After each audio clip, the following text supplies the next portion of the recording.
কবিতার মাধ্যমে বলেছে। আল্লাহ পাক রব্বুল আলামিন কোন জায়গায় বলেছে? আল্লাহ পাক রব্বুল আলামিন সূরাতুল ইব্রাহিমের 7ম আয়াতের মধ্যে বলেন, لئن شكرتم لأزيدنكم ولئن كفرتم إن عذابي لشديد। আল্লাহ পাক ডাক দিয়ে বলেন, لئن شكرتم لأزيدنكم, ও বান্দা, আমি তোমাদেরকে দুনিয়ার মধ্যে প্রেরণ করেছি, দুনিয়ার মধ্যে সৃষ্টি করেছি, আমি তোমাদেরকে অনেক নিয়ামত প্রদান করেছি।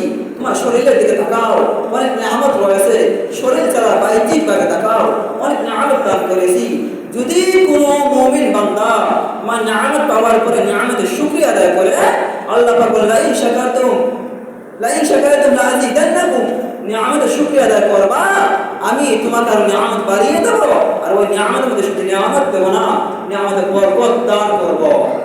আল্লাহ ওই আয়াতের শেষের দিকে বলেন, وَلَئِن كَفَرْتُمْ إِنَّ عَذَابِي لَشَدِيدٌ।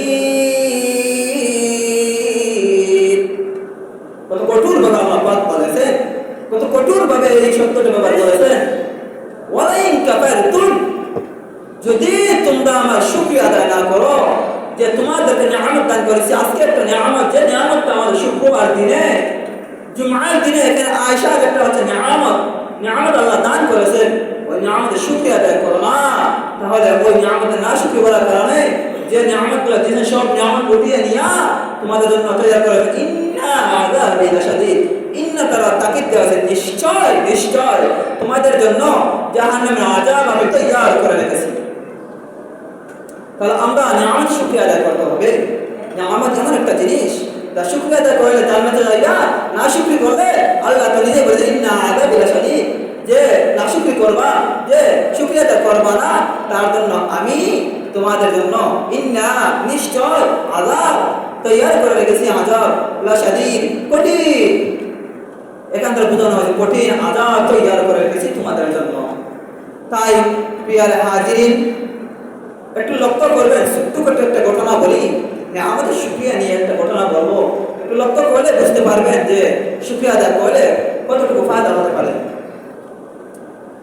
হযরত মুসা আলাইহিস সালাতু ওয়াস সালাম আল্লাহ পাক রব্বুল আলামিনের সাথে সাক্ষাৎ করতে যাওয়ার সময় রাস্তা দিয়ে যাইতেছেন, হঠাৎ রাস্তার মধ্যে পাহাড়, মুসা আলাইহিস সালাতু ওয়াস সালাম রাজা কালিমুল্লাহ মুসা, কোথায় রওনা দিয়েছো তুমি, কোথায় যাইতেছো? মুসা আলাইহিস সালাতু ওয়াস সালাম ডাক দিয়া বলল, ওরে হাজরতি, আমি যাইতেছি আল্লাহ পাক রব্বুল আলামিনের সাথে সাক্ষাৎ করার জন্য। আল্লাহ পাক রব্বুল আলামিনের সাথে সাক্ষাৎ করার জন্য মুসা যাইতেছেন। হাজরতি বলল, তুমি তো যাইবা গিয়ে আল্লাহ পাক রব্বুল আলামিনের সাথে কথোপকথন করবা, আল্লাহ পাক রব্বুল আলামিনের সাথে মায়াবী কথাবার্তা বলবা। তবে আমাদের কাছ থেকে একটা কথা ছিল, যদি তুমি আল্লাহ পাক রব্বুল আলামিনকে জিজ্ঞাসা করতা, তাহলে আমরা অনেক ফায়দা হতো। আল্লাহ পাক কি উত্তর দেন না দেন সেই যদি আমাদেরকে বলতা, আমাদের অনেক ফায়দা হতো। মুসা আলাইহিস সালাতু ওয়াস সালাম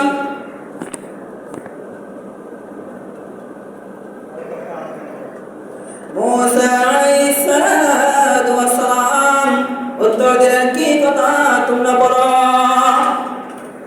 ওই হাসর রাজা যে সে বলতেছে কালিমুল্লাহ, আল্লাহ পাক রব্বুল আলামিনের দরবারে এই কথাটুকু জিজ্ঞাসা করবা, দুনিয়ার জমিনে এতদিন ধরে বৃষ্টি হয় নাই, কোন দিন বৃষ্টি হইবে?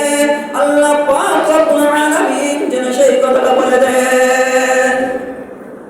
মুসা কালিমুল্লাহ বললেন, ঠিক আছে আমি যাই, আমি আল্লাহর সাথে সাক্ষাৎ করে আল্লাহর সাথে কথা বলবো, বলার পরে আমি ওই কথা আল্লাহ পাক রব্বুল আলামিনের কাছে জিজ্ঞাসা করব। মনোযোগ সহকারে কথা বলে শুনবেন, অনেক ফায়দা আসবে। মুসা কালিমুল্লাহ তোর পাহাড়ের গেটটা দিও আল্লাহ, আল্লাহ বিশ্ব জগতের মালিক। আল্লাহ পাক ডাক দিলেন, ওরে মুসা বলো কি বলবা? মুসা আলাইহিস সালাতু ওয়াস সালাম কথাবার্তা বলার শেষে যখন চলে আসলেন তখন জিজ্ঞাসা করলেন, আল্লাহ, আমি রাস্তা দিয়ে আসার সময় আমার পাশে দেখা হয়েছিল হারজাতি আমাকে প্রশ্ন করেছিল যে আল্লাহ পাক রব্বুল আলামিনকে জিজ্ঞাসা করবা দুনিয়ার জমিনে কোন দিন বৃষ্টি বর্ষণ হইবে। আল্লাহ পাক ডাক দিয়া বললেন, মুসা কালিমুল্লাহ, এই কথা খারাপ কথা না, ভালো কথা জিজ্ঞাসা করছো। হারজাতি প্রশ্ন করেছে, তুমি হারজাতিকে গিয়ে বলবা, ও হারজাতি, আল্লাহ পাক রব্বুল আলামিন বলে দিয়েছেন এই বৃষ্টি বর্ষণ হবে 40 বছর পরে। 40 বছর পরে আমি দুনিয়ার জমিনের মধ্যে বৃষ্টি বর্ষণ করব। মুসা কালিমুল্লাহ কথা না বলে চলে আসে হারজাতির পাশে। আয়েশা যখন দাঁড়ালেন, হারজাতি জিজ্ঞাসা করলো, ও মুসা কালিমুল্লাহ, তুমি কি আল্লাহ পাক রব্বুল আলামিনকে আমাদের কথা জিজ্ঞাসা করেছিলা?